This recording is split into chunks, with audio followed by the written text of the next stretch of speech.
Selamat pagi, saya Nugrahini Suciadi Arti dengan NIM 2206068, mahasiswa RPL Stikes Bethesda.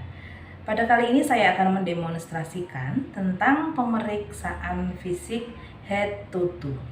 Adapun pemeriksaan fisik tersebut adalah tinjauan sistem tubuh dari kepala sampai kaki untuk memperoleh informasi objektif tentang klien sehingga dapat dilakukan pengkajian secara klinis. Kemudian teori yang mendasari tindakan itu adalah merupakan bagian integral dari pengkajian keperawatan. Pemeriksaan fisik biasanya dilakukan setelah riwayat kesehatan dikumpulkan dengan tujuan mengklarifikasi data untuk mendapatkan informasi yang lebih rinci dari pemeriksaan yang dilakukan. Teknik yang digunakan ada 4, yaitu inspeksi, perkusi, palpasi, dan auskultasi. Kemudian tujuan dari pemeriksaan fisik tersebut bertujuan untuk mengumpulkan data dasar tentang status kesehatan klien, melengkapi, mengkonfirmasi atau menolak data yang diperoleh pada anamnesa, mengkonfirmasi dan mengidentifikasi diagnosis keperawatan, mengkaji perubahan status dan penanganan klien secara klinis, dan mengevaluasi hasil perawatan. Indikasi tindakan pemeriksaan fisik dilakukan terutama pada klien yang baru masuk atau pasien baru yang datang ke tempat pelayanan rawat inap. Kemudian secara rutin pada pasien yang sedang dirawat dan sewaktu-waktu sesuai kebutuhan pasien.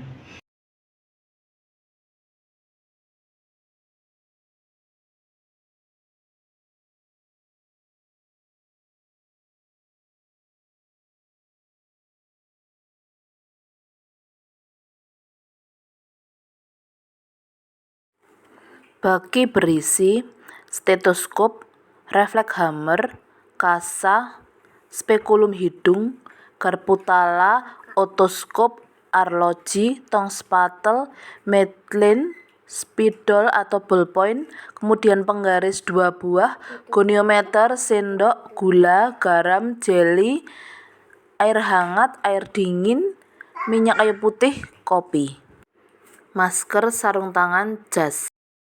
Selamat sore Ibu. Sore. Apakah benar dengan Ibu siapa ya Bu ya? Ibu siapa asli? Srihani. Bu Srihani tanggal lahirnya? 27 bulan 5 78. Ya, Bu Srihani, tadi sesuai dengan kontrak waktu yang pernah saya bicarakan, saya akan melakukan pemeriksaan fisik dari kepala sampai kaki. Adapun nanti prosedurnya, Ibu saya akan periksa dari kepala, rambut, mata, hidung, leher, perut, dan sampai kaki. Waktunya yang diperlukan kurang lebih nanti sekitar setengah jam. Tujuannya untuk membantu dokter dalam mendiagnosa penyakit Ibu agar nanti pengobatannya juga tepat. Dan selain itu juga untuk data kami dalam melengkapi data perawatan. Begitu Ibu, ada yang mau ditanyakan? Tidak. Apakah Ibu bersedia? Bersedia. Kita akan mulai ya Bu ya. Ya. Jaga privasi pasien.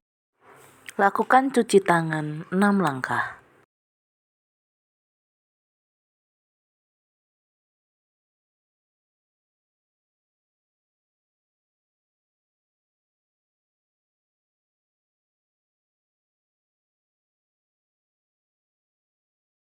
Setelah kita lakukan cuci tangan, kita menggunakan APD.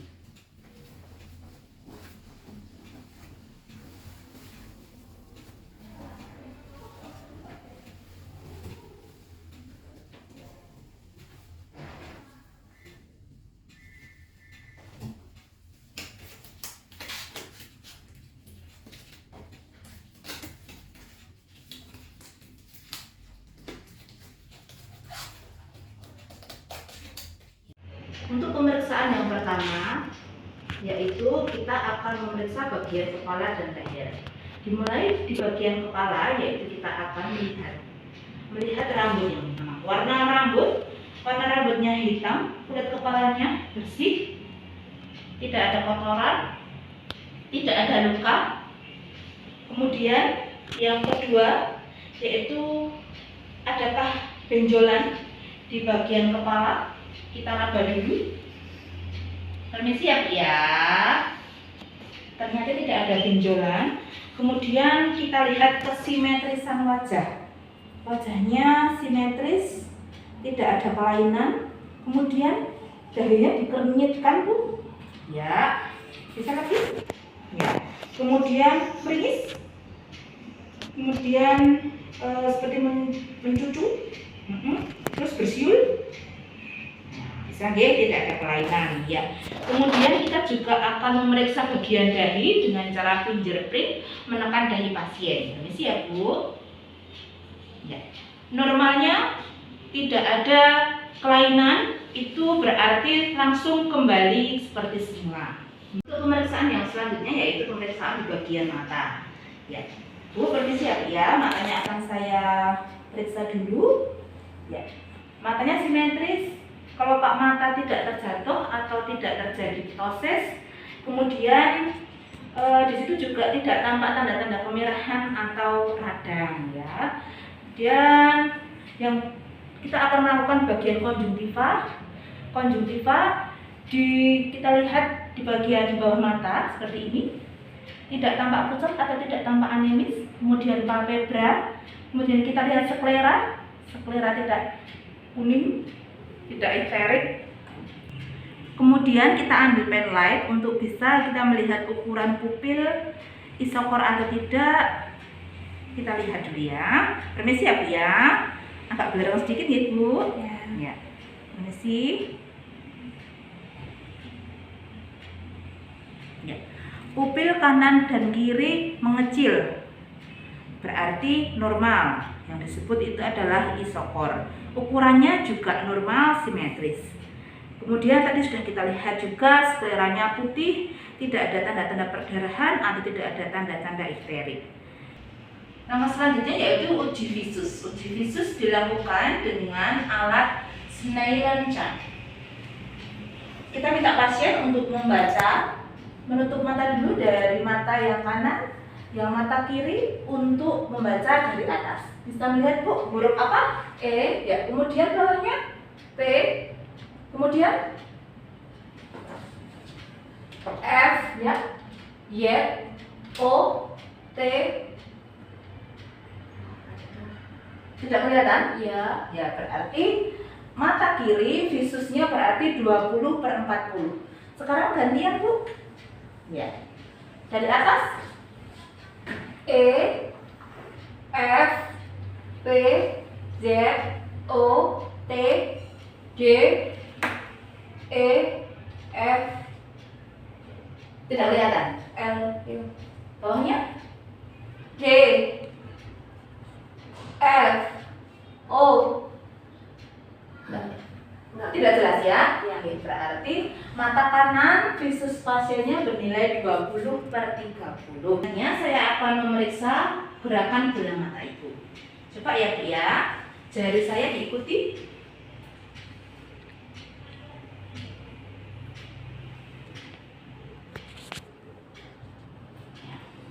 Kemudian mata kanan ditutup. Ini bisa dilihat tuh. 1, 2, 3, ini 3. Mata yang satunya gantian. Ini 1,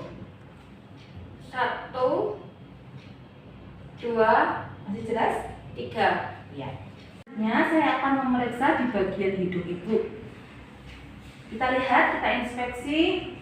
Hidungnya normal, lubang hidung kanan dan kiri juga simetris, tidak ada tanda-tanda kemerahan atau tidak ada luka. Permisi ya Bu ya, saya akan lihat dulu kebersihan hidung Ibu ya. Permisi ya Bu. Ya, satunya. Permisi ya. Bersih, tidak tampak kotoran atau tidak tampak polip. Selanjutnya kita akan periksa sinus pasien. Nanti saya tekan apakah Ibu nyeri atau tidak. Nanti ngendikan ya. Permisi. Untuk sinus frontalis. Ya, sakit tidak Bu? Tidak.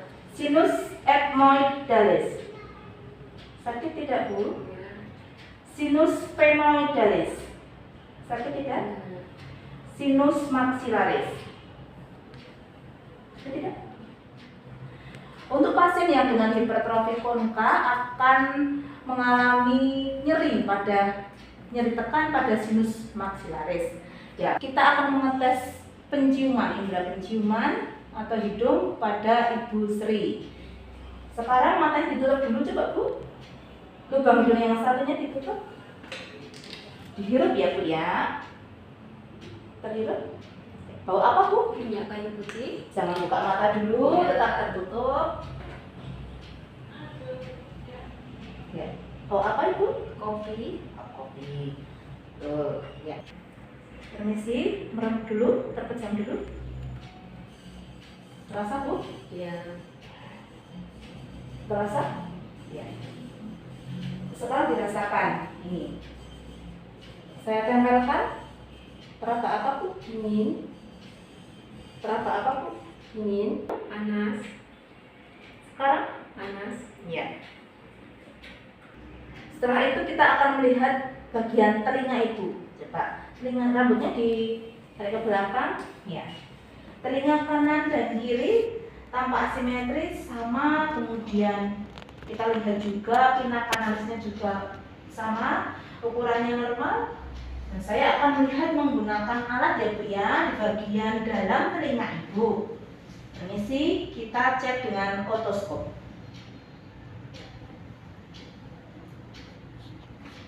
Bersih, tidak ada serumen.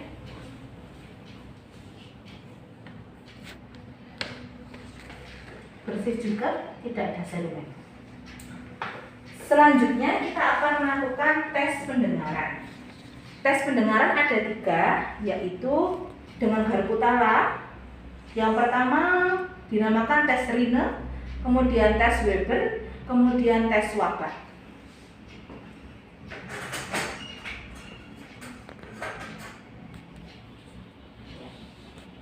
Kita getarkan dulu Harkutalanya.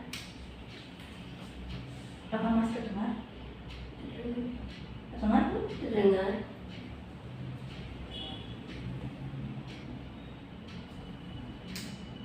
Terdengar? Terdengar.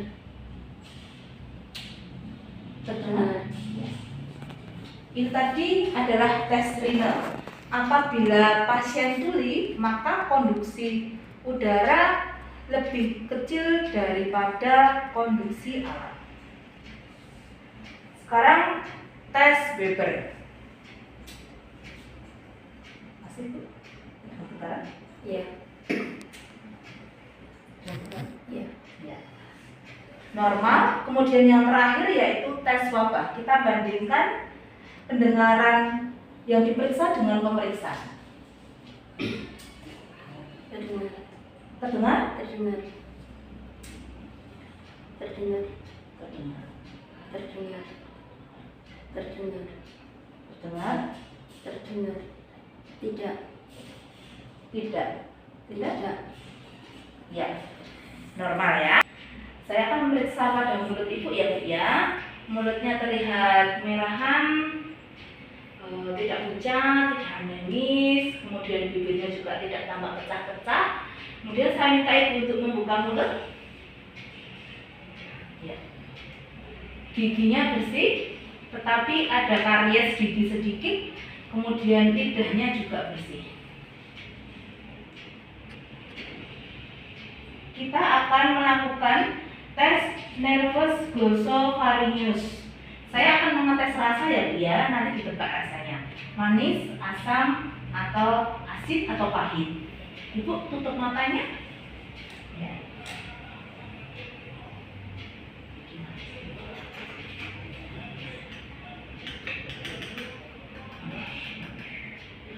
Julurkan lidah.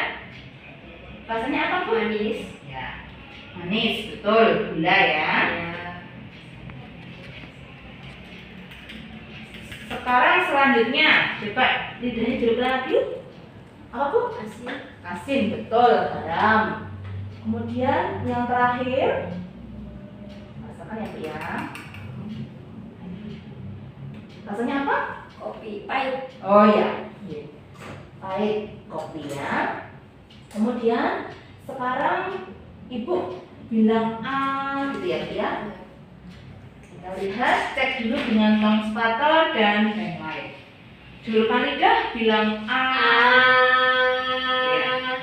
Kita lihat tonsil, uvula, tonsil tidak ada pembengkakan, uvula normal, dan pasien juga tadi ada rasa refleks muntahnya ya Bu ya. Saat saya periksa seperti itu, Ibu bilang A ya berarti normal. Kemudian untuk nervus hipoglossus, saya minta Ibu menjulurkan lidah, ya merah, ya ke kanan, kiri, kemudian setelah dengan lidahnya dimasukkan, dorong pipi kanan dengan lidah. Ya, yuk dorong. Ya, satunya. Ya. Selanjutnya kita akan memeriksa leher pada pasien. Kita lihat, kita inspeksi. Coba undang sedikit. Ya. Tidak ada pembesaran kelenjar tiroid. Kemudian bentuknya juga sama dengan warna kulit, tidak ada tanda-tanda kemerahan. Permisi ya Bu ya, kita lakukan palpasi. Menelan lidah Bu. Ya, kaki menelan lidah. Ya.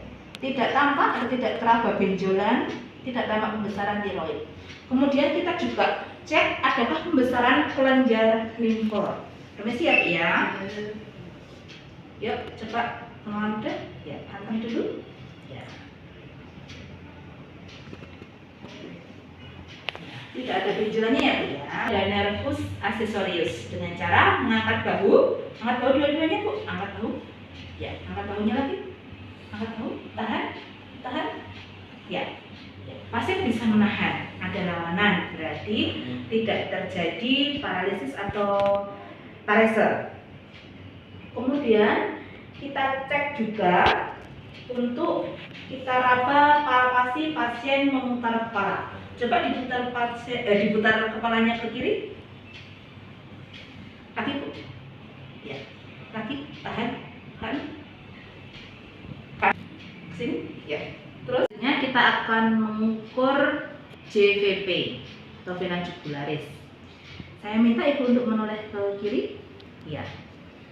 Pasien sudah ditinggikan kepalanya sekitar 45 derajat. Kemudian sudah diganjal dengan bantal. Bendung daerah supraclavicular. Permisi ya Bu ya.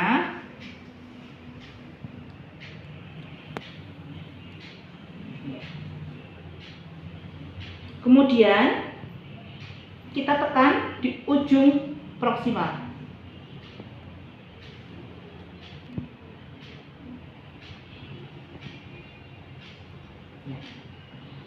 Kita beri tanda di bagian ujung proksimal dengan pulpen.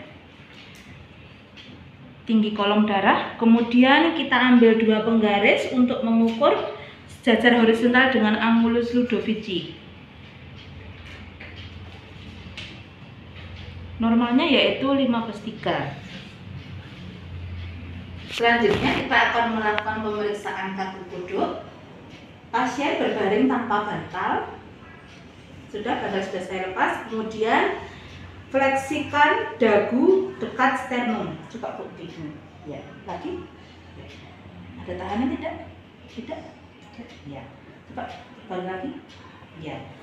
Jika pada pasien yang kontraktur, maka akan ada kaku kuduk positif. Jangan lupa setiap hasilnya kita dokumentasi. Pemeriksaan selanjutnya yaitu Brudzinski neck sign. Tangan pemeriksa yang satu ada di bawah tengkuk, di bawah kepala pasien. Permisi ya Bu. Tangan yang satu berada di bawah dagu atau di dada pasien. Coba tekuk Bu, tekuk. Ya, lagi. Ya, ditaruh dulu. Jika Brudzinski positif, maka saat kita tekuk, saat pasien memfleksikan dagu, tungkai juga ikut terangkat. Itu adalah nilai Brudzinski positif. Pemeriksaan kepala dan leher sudah selesai. Untuk pemeriksaan fisik yang kedua, yaitu kita akan memeriksa bagian dada atau torak. Kita buka pakaian atas pasien.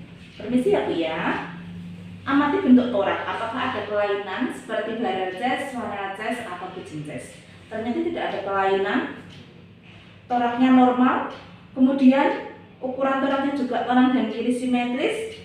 Dan kita amati juga adanya ictus cordis yang ada terletak di ICS 5 linea mid clavicula sinistra. Ya. Kemudian pada pembesaran jantung, ictus cordis ini akan tampak di bagian ICS 5 tapi agak ke bawah atau ke kiri. Kemudian kita juga palpasi torak di bagian kiri, di bagian kanan, hitung tulang rusuk, kemudian raba juga, hitung ICS-nya. Ekspansi nafas kita lihat beraturan, kemudian vokal frame itu juga nanti kita akan melihat dengan cara pasien duduk. Untuk melakukan vokal fremitus, tangan kita ditempelkan di bagian punggung dan dada pasien. Sambil kita mempersilakan pasien untuk bilang 77. Baik Bu, silakan bilang 77. 77. Tadi 77. tadi 77. ya. Terlihat getarannya sama, kanan dan kiri sama, tidak ada perbedaan. Kemudian di dada anterior. Bilang lagi 77. 77. Ya. 77. 77. Ya, normal ya. Langkah selanjutnya yaitu kita melakukan auskultasi torak dengan menggunakan stetoskop, di mana nanti kita bisa mendengarkan adakah kelainan bunyi jantung. Ya, yang pertama kita hitung frekuensi denyut jantung. Setelah terdengar kita bandingkan dengan nadi pasien. Terdengar sama, bersamaan, tidak ada bunyi atau kelainan yang berarti. Kemudian jika ada kelainan, nanti kita bisa merujuknya atau memeriksa ulang dengan rekaman elektrokardiogram. Dan selanjutnya kita akan mendengarkan bunyi jantung yang pertama. Bunyi jantung pertama, bunyi jantung satu mitral, terletak di ICS 5 linea mid clavicula sinistra. Perhatikan bunyi jantung tambahan, ada bunyi jantung 3 kah? Ataukah ada murmur di ICS 5 linea mid clavicula sinistra. Ternyata tidak ada murmur atau bunyi tambahan bunyi jantung yang ketiga. Kemudian bunyi jantung pertama tricuspidalis terletak di ICS 4 linea sternalis sinistra. ICS 4 linea sternalis sinistra.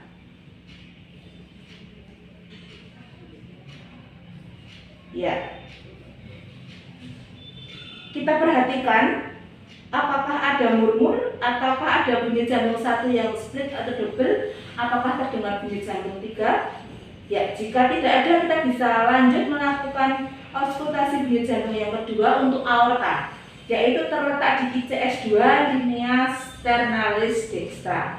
ICS 2 linea sternalis dextra. Tidak ada bunyi tambahan seperti bunyi jantung 1 split double, tidak ada murmur dan tidak ada bunyi jantung yang ketiga. Kemudian bunyi jantung yang kedua pulmonal terletak di ICS 2 linea sternalis sinistra. Kita perhatikan bunyi jantung kedua, adakah bunyi jantung kedua yang split atau double, adakah murmur atau tidak. Bunyi jantung yang kedua pulmonal di ICS 2 linea sternalis sinistra.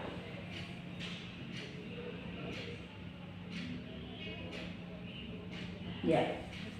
Jika tadi kita dengar bunyi jantung pertama dan bunyi jantung kedua itu ada split, itu disebut irama galox. Kemudian jika murmur terjadi di antara bunyi jantung 1 dan bunyi jantung 2 disebut sistolik murmur. Sedangkan murmur di antara BJ2 dan bunyi jantung 1 dinamakan diastolik murmur. Kemudian yang ketiga kita bisa melakukan perkusi torak dengan tujuan untuk mengetahui batas-batas jantung, pergeseran jantung maupun pembesaran jantung. Batas jantung normal atas yaitu di ICS 2 dan 3. Di ICS 2 dan 3. Kemudian bawah di ICS 4. Kemudian di bagian bawah terletak di ICS 4 atau ICS 5 kanan, linea sternalis dextra. Ya. Kemudian kiri linea midclavicula sinistra. Jika sudah diperiksa, bandingkan dengan torak foto torak. Kemudian jika toraksik rasio lebih dari 50%, berarti ada pembesaran jantung atau kardiomegali. Atur kembali posisi pasien, bantu pasien untuk mengangkat baju. Sudah ya Bu ya pemeriksaan dadanya. Sebentar lagi kita lanjutkan untuk memeriksa perut Ibu. Sebentar ya Bu. Saya tutup dulu. Untuk pemeriksaan fisik yang selanjutnya, kita akan melakukan pemeriksaan fisik pada abdomen atau perut pasien. Permisi ya Bu ya, saya akan memeriksa bagian perut Ibu nggih. Saya buka dulu. Yang pertama kita lakukan ukur lingkar perut dengan midline.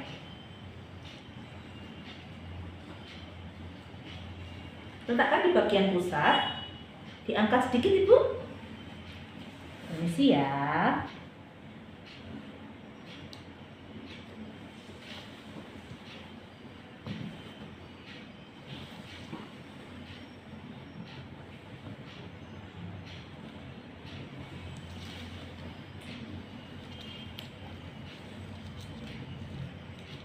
Ya. Lingkar perutnya yaitu 90 cm, normal ya.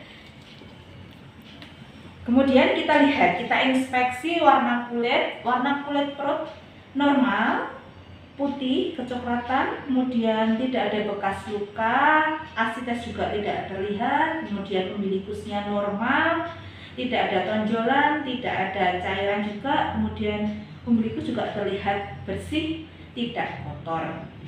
Kemudian setelah itu kita akan lakukan auskultasi menggunakan stetoskop.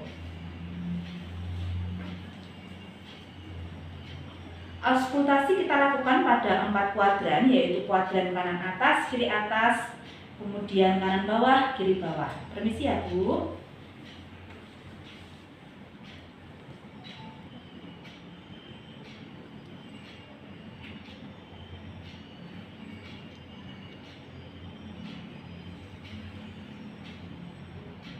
Bising usus dan bunyi peristaltik terdengar normal. Pada pemeriksaan auskultasi pada Ibu juga tadi tidak terdengar suara friction rap. Kemudian kita tanyakan kepada pasien, apakah ada yang dirasa sakit Bu, nyeri di bagian perut? Jika ada, tunjuk sebelah mana? Tidak ada. Tidak ada ya, baik. Kemudian saya akan lanjutkan memeriksa palpasi abdomen. Palpasi abdomen yang pertama yaitu palpasi pada hepar. Permisi ya Bu. Normalnya hepar tidak teraba. Kemudian palpasi spleen, maaf.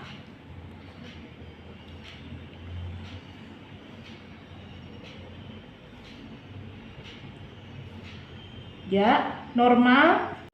Setelah itu kita lakukan perkusi pada 4 kuadran.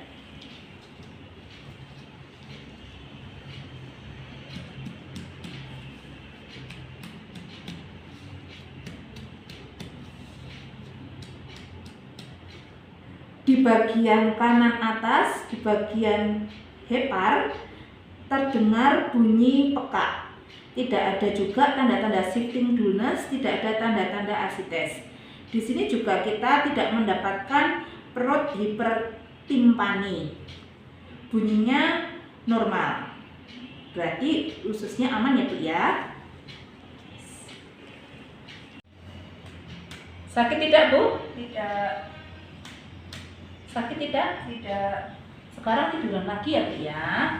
Ginjalnya normal, tidak ada kelainan pada ginjal Ibu.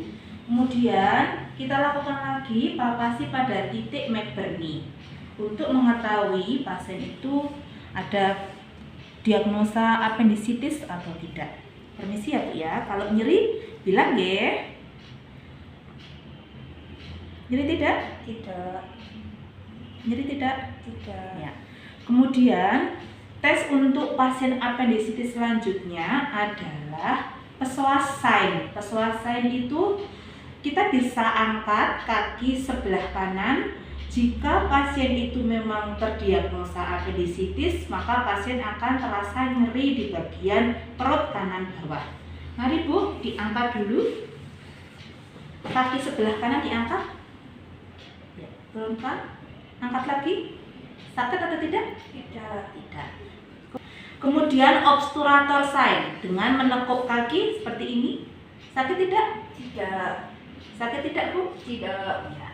Yang terakhir yaitu Rossfing test. Rossfing test itu kita nyeri pada area yang berlawanan, yaitu area kuadran kiri bawah. Normalnya pasien tidak terasa nyeri ketika kita tekan di kuadran kiri bawah. Nyeri tidak Bu? Tidak. Sebelah kanannya terasa nyeri tidak? Tidak. Ya. Berarti normal ya untuk usus buntu. Aman, nggih. Selanjutnya saya akan memeriksa genitalia Bapak nggih Pak nggih. Saya akan pakai sarung tangan sudah, kemudian saya akan buka pakaian bawah Bapak nggih, nyuwun sewu ya Pak ya. Ya, kita lihat, kita inspeksi kematangan seksual pasien. Perhatikan ukuran, apakah normal? Apakah bentuk penisnya juga normal? Ya, kita lihat ukurannya normal, kemudian ada hipospadia ataukah epispadia ataukah ada phimosis. Inspeksi kulit yang menutupi genitalia, kita lihat adanya kutu atau adanya kemerahan atau eksoriasi ataukah ada luka atau lesi. Ternyata tidak ada. Kemudian palpasi kepala penis di antara ibu jari dan telunjuk, buka meatus uretra. Perhatikan adanya lesi atau cairan ataukah ada edem. Kemudian palpasi batang penis, palpasi skrotum, testis, epididymis dan vas deferens.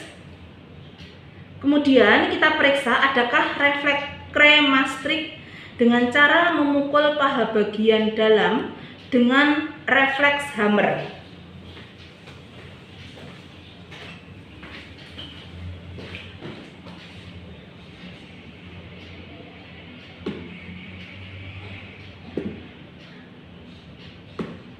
Ya, kita juga memeriksa apakah ada hernia. Kita palpasi skrotum kanan kiri, palpasi inguinal pasien, meminta pasien batuk Pak. Lagi? Ya, tidak ada pembengkakan atau tidak tampak hernia. Kemudian mengejan Pak. Mengejan lagi? Ya. Tidak tampak atau tidak teraba adanya benjolan atau hernia. Untuk selanjutnya kita akan melakukan pemeriksaan genitalia pada wanita. Nanti kita akan menggunakan sarung tangan steril. Untuk melakukan pemeriksaan fisik genitalia wanita, kita adu pencahayaan agar area perineal dapat terlihat dengan jelas. Permisi ya Bu ya, saya buka nggih, nyuwun sewu. Kita pakai sarung tangan steril, kemudian kita lihat, kita inspeksi kuantitas dan penyebaran pertumbuhan bulu, bersih, tampak terlihat bulu, kemudian inspeksi karakteristik permukaan labia mayora, normal, tidak ada lesi atau tidak ada benjolan. Kemudian tarik lembut labia mayora dengan jari-jari dari satu tangan, menginspeksi keadaan klitoris. Kita bisa lihat klitoris, kemudian labia minora, orifisium uretra, kemudian selaput darah. Apakah kita kaji apakah ada sekret yang keluar dari vagina? Tidak ada sekret yang keluar dari vagina, tidak ada kotoran juga, bersih. Kemudian kita palpasi kelenjar Bartolini dan kelenjar Skene. Tidak ada benjolan juga. Nyeri tidak Bu? Saat saya tekan nyeri tidak? Tidak. Tidak, nggih. Berarti normal nggih. Ya, kemudian adakah sekret juga saat kita lakukan palpasi? Ya, jika tidak berarti normal. Kemudian jika ada kelainan atau ada sekret yang tadi kita lihat, kita bisa melakukan pemeriksaan selanjutnya menggunakan spekulum vagina untuk mengkaji serviks dan genitalia internal. Langkah selanjutnya yaitu kita akan memeriksa pada daerah anus. Ataukah nanti kita dapatkan data pasien itu hemoroid atau tidak? Kita temukan adanya tanda-tanda tumor atau terapi massa, ataukah adanya perdarahan seperti itu. Kita pakai sarung tangan terlebih dahulu. Kita inspeksi jaringan perianal. Kita lihat bagaimana di daerah anusnya, apakah tampak benjolan hemoroid eksternal. Kita palpasi kulit sekitarnya. Kemudian dengan tangan yang tidak dominan kita regangkan bokong untuk menginspeksi area anal terhadap karakteristik kulit, lesi ataukah hemoroid ataukah ada ulkus. Ya. Maaf ya Bu ya, saya regangkan dulu di bagian duburnya nggih. Ya. Ternyata tidak diketemukan hemoroid atau tanda-tanda lesi atau luka. Kemudian minta pasien untuk mengejan. Mengejan Bu. Ya, lagi? Ya, tidak juga kita dapatkan adanya tanda-tanda hemoroid. Kemudian kita lihat dulu juga untuk hemoroid internal ataukah ada visura. Tidak ada. Kemudian kita berikan jeli pada telunjuk tangan yang dominan.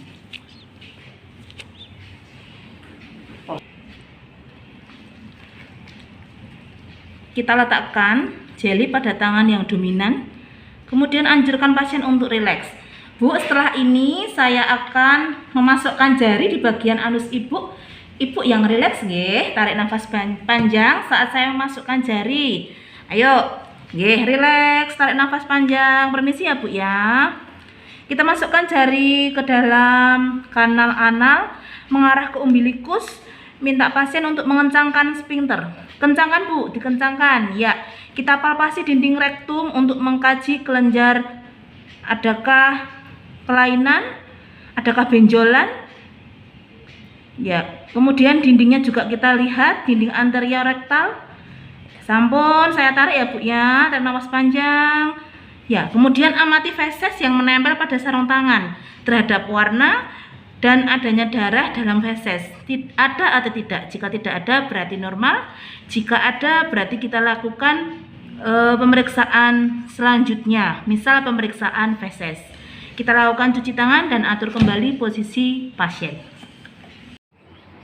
Pada pemeriksaan fisik yang terakhir, kita akan memeriksa bagian ekstremitas pasien. Yang pertama yaitu kita lakukan cek adanya edem pada daerah pretibia, kemudian daerah malleolus dan pada dorsum pedis jari-jari. Caranya seperti ini. Kita cek adakah edem. Tidak ada edem, tidak ada juga, tidak ada. Permisi ya Bu, tidak ada edem, tidak. Kita mulai memeriksa range of motion pada daerah kepala. Bu, seperti ini, coba memposisikan kepala tunduk, fleksi, terus biasa, ke posisi biasa, ekstensi, kemudian gini. Ya, hiperekstensi, kemudian muter, rotasi. Oke, kemudian tangan seperti ini. Oke, terus fleksi, ekstensi, hiperekstensi. Ya, terus ini abduksi, aduksi. Sekarang kaki, fleksi, ekstensi, hiperekstensi. Ya, cukup. Kemudian setelah kita melakukan ROM, kita lakukan pengukuran rotasi sendi dengan goniometer. Caranya Ibu duduk dulu seperti ini, duduk yang ya ini ya, duduk ya. Kemudian kita ukur Ibu kakinya lurus gini ya. Di awal kita temukan 0 derajat pada goniometer untuk kaki yang lurus. Kemudian kaki ditekuk, Bu. Tekuk lagi. Ya. Anteng ya, Bu. Saya ukur ya. Kita posisikan alat seperti ini. Kita ukur sudutnya. Ya. Ditemukan sudutnya 120. Ya. Normal ya. Kemudian langkah selanjutnya kita lakukan uji kekuatan otot. Seperti ini. Seperti ini. Ya. Tangan saya ditahan ya, ditahan ke atas ya. Ditahan, tahan. Ya. Tidak ada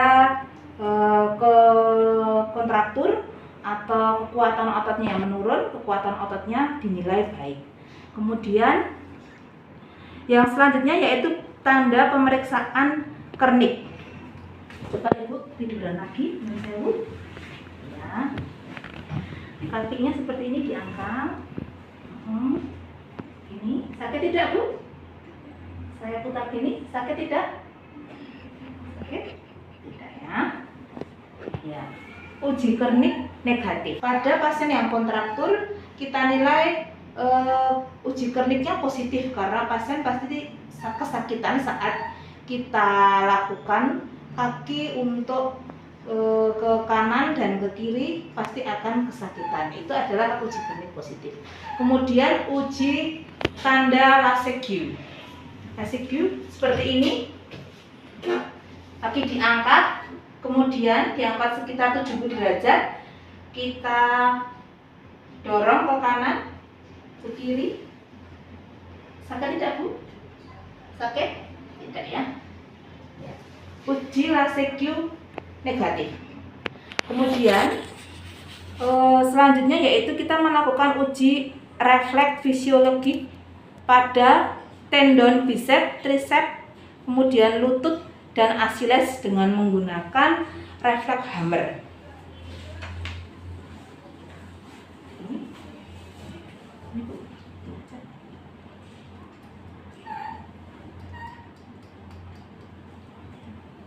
Kemudian Ibu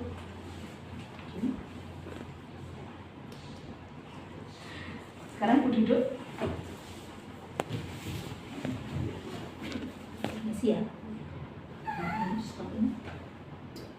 Ya. Ya. Bagus. Refleksnya. Kemudian pada Achilles juga kita lakukan untuk uji fisiologi, refleks fisiologi. Seperti ini. Pada Achilles, tendon Achilles.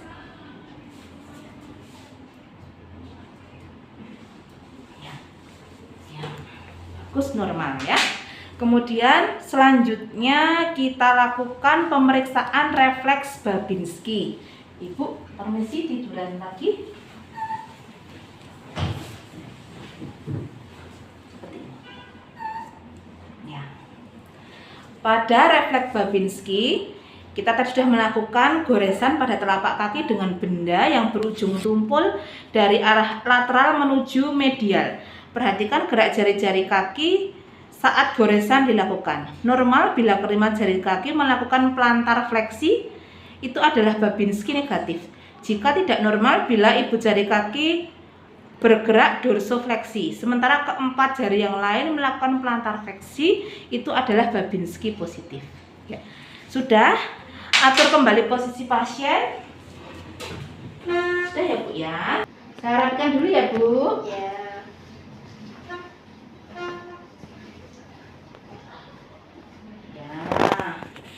Gimana, pusing tidak? Sakit tidak, Bu? Ya. Selanjutnya kita rapikan alat-alat, kemudian kita lepaskan APD dan lakukan cuci tangan.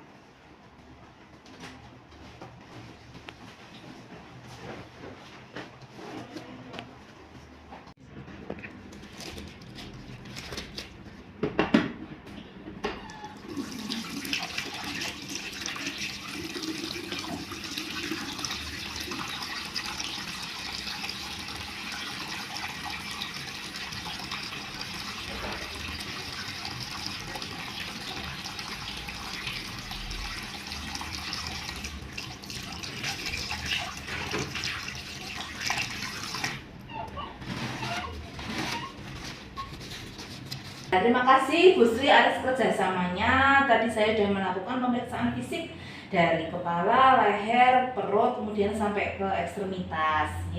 Adapun nanti hasil-hasilnya saya sudah catat.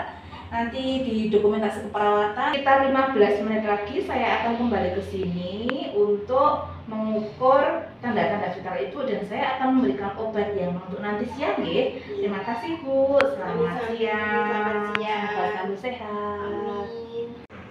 Setiap tindakan yang tadi sudah kita lakukan, kita tulis dan kita dokumentasikan di lembar dokumentasi.